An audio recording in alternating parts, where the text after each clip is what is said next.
What's going on? Play Game here, back with another episode video, and today we're going over the update for March 24th in Epic 7. This week is going to be a super chill week. So other than JackO dropping this week, there are some new spicy changes to RTA that we'll talk about here in a little bit. But JackO is dropping. She is the new 5-star limited unit with the Guilty Gear collab. I'm definitely going to be pulling. She does look very, very strong. If you haven't seen my video on JackO where we theory crafted her and looked at the potential to deal damage, which is pretty insane. We'll see. We're going to test her out. We're going to test her out because there is free unequipped. So that definitely helps F2Ps like me test out new units. But we're going to try to build her. We'll probably try to take her in RTA, GVG. Maybe we'll do some arena. But I really think that she is going to be decently strong.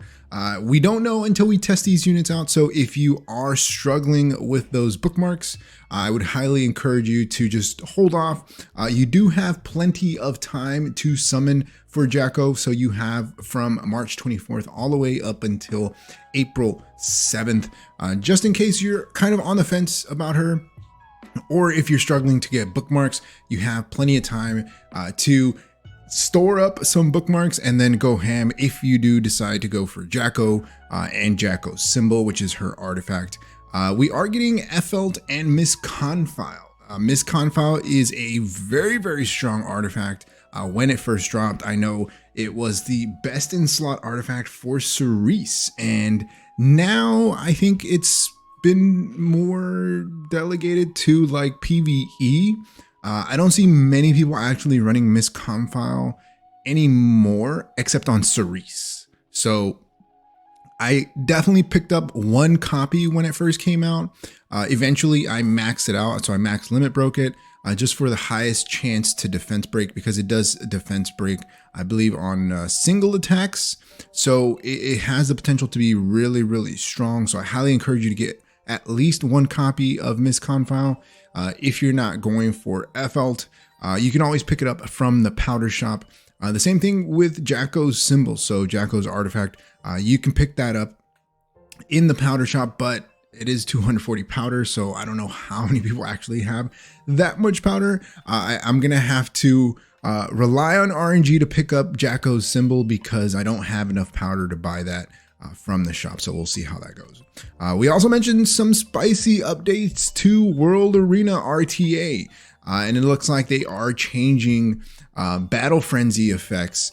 So we're going to take a look at that. So the current battle frenzy effect, I've been trying to catch some RTA streams. I haven't gotten a chance to play RTA too much, but I can say that right now the combat readiness increased by 15%.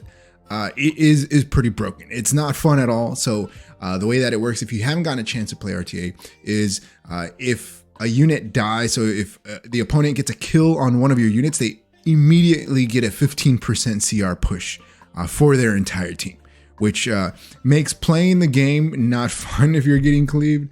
But now what they're doing is that they are getting rid of that and giving Soul Weavers a 20 speed increase, which is, that's pretty substantial, right? 20 speed added on to a Soul Weaver. And I mean, I guess because they want more Soul Weavers to be played, because if you've caught any RTA streams, or if you've seen any of the videos that I feature units in RTA, I never use Soul Weavers because usually they're dead picks if you're trying to kind of play aggressive, right? But now with the 20 speed increase, that gives a lot of speed to your Soul Weavers, which can potentially slow down the game, right? Can potentially slow down the game. Units like Elena have a better chance at cutting in between those cleave units. So, hey, I don't know, maybe we'll try Elena now that she has 20 more speed. Maybe we can build her for anti-cleave. But this is going to be changed before the next World Arena season. I think this is dropping with this update, or the start of the actual RTA season. So we'll see how that goes. Along with that, like I mentioned, we are getting free unequip. I really thought we were going to get a hunt buff event since we are somewhat close to the end of the month, but maybe we'll get it next week. So make sure that you're saving your resources for that. Free unequip is always welcome, like I mentioned. Otherwise, it is kind of difficult for someone like me that's free to play to test out units without having to waste so much gold. But moving on to what's coming up, we're taking a look at E7 leaks here. So March 24th, we did talk about JackO and Miss Confile. Hopefully you can pick up each of those if you don't have one.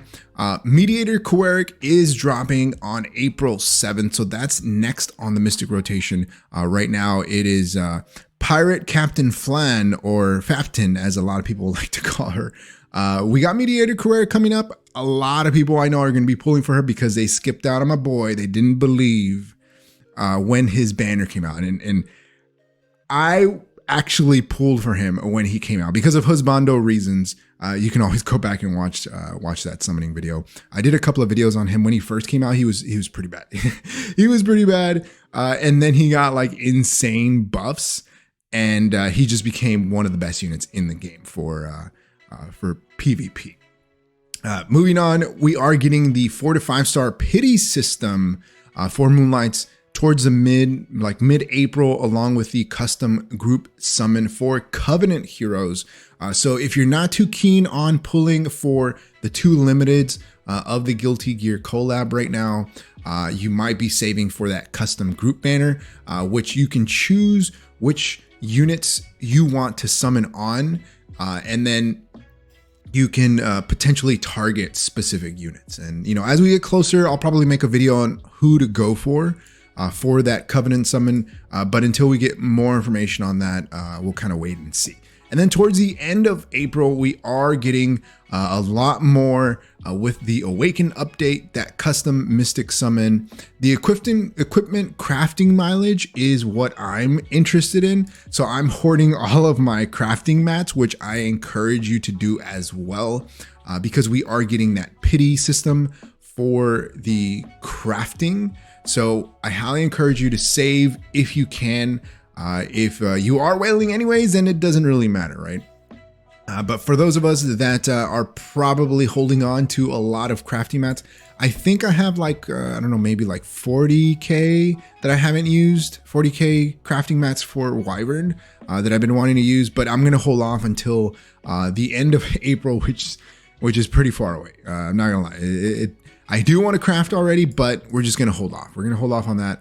And then they are decreasing the adventure difficulty on episode 3 and 4. So that's going to make farming those stages a lot easier. We are supposed to also get a lot of additional revamps to the Forest of Souls. They're going to change the way that it looks. Those pets we're getting, Hollow Trials, and the Abyss Challenge mode. We'll see how much of that we actually get towards the end of April. But other than that, that's pretty much it for this update. Let me know your thoughts. Are you going to be pulling for JackO? I'm for sure going to be pulling. How many copies? I don't know. We'll see. If we can get it early on, hopefully team no pity. But if we do end up pitying, hopefully we can at least get the artifact. But we'll see. Maybe we can pull an extra copy or 2. But like always, if you haven't enjoyed the video, hit that like button. If you haven't subscribed, hey, think about subscribing. It really helps the channel grow and reach more people like you who like content like this. Like always, questions, comments, concerns, leave them in the comment section below. Thank you for watching, and I'll see you next time. Peace.